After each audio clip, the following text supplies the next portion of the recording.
All right, welcome back, everybody. It's Cape Rugby TV. We're talking club rugby. Back in studio with us, Alistair Tace. Alistair, nice to have you back, man. Good to be back.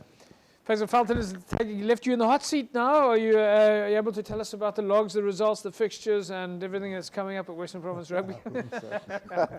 Looking at it from the outside, Alistair, what's the gears? Look, it's obviously knockout period. So everybody's excited about the playoffs that's coming up. Yeah. I mean, spots are cemented now. Some teams are safe in the league, which is great.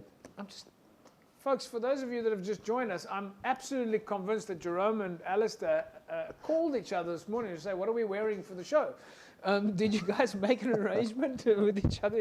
Apart from the fact that, Jerome, you're wearing Western Province, and Alistair, yours is now officially, as of today, will be out of date. Yeah, I think we're still waiting on our Cape Rugby TV. Are you waiting for Cape Rugby TV? Yeah. Okay, right. Well, yes, I've been caught out. But let's get back to the gears.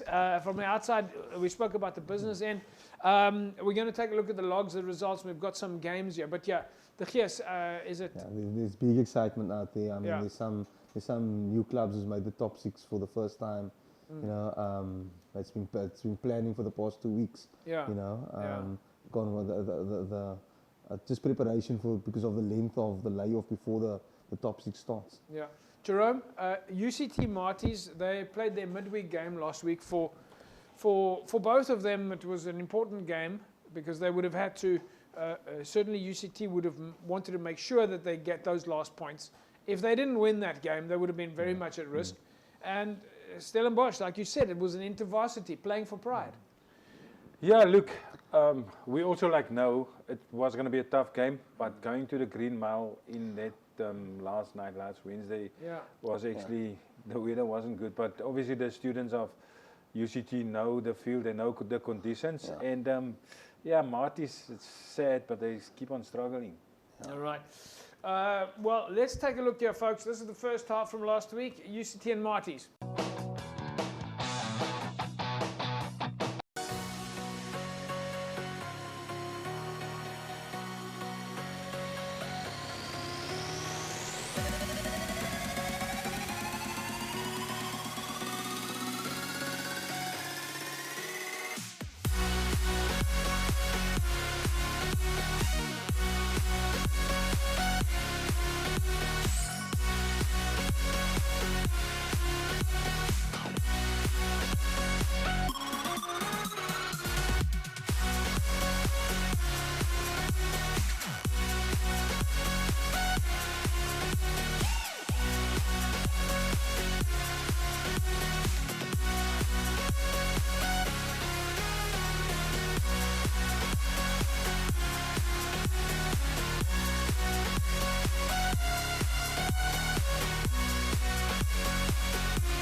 Right, there we go. UCT Marties, 10-7. I must say, Jerome, doesn't feel to me like an intervarsity. It's a Wednesday night game, 9 o'clock at night. You know, intervarsity used to be students on trains and buses going, 10,000 fans. It's a difficult one. I know that it's a derby, but it just doesn't feel like a derby. Yeah, it doesn't. But like especially this, like 9 o'clock in the evening on a winter's night like that, it's going to be tough. But yeah, I suppose if it was on a Saturday and nice sunny, the students would have gone out and have a few beers. But yeah, I don't see any supporters there. Must be very difficult though, Alistair, if you look at this, to make it work on a Wednesday night. Look at those conditions. It's muddy. You want the teams to come out firing and give their best, but you could see there would have been a really difficult conditions of whatever you trained on the Tuesday or maybe trained the week before.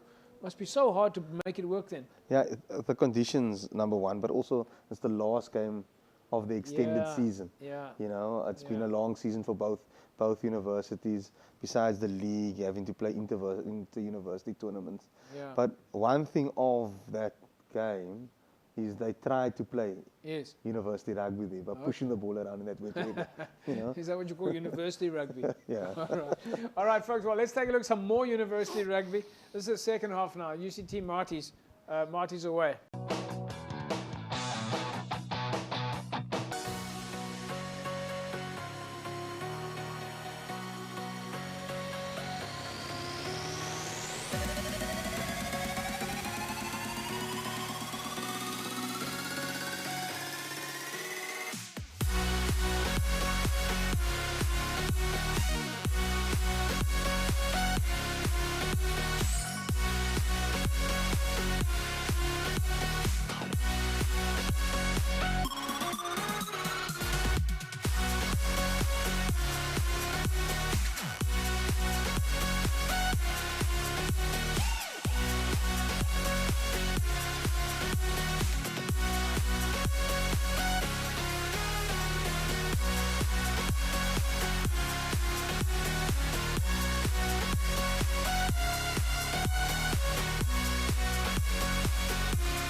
Right, there we go. Final result then, going in favour of UCT, 15 points to 10. Jerome, this is actually all that UCT was looking for, making sure that they put the points in the bag and job done.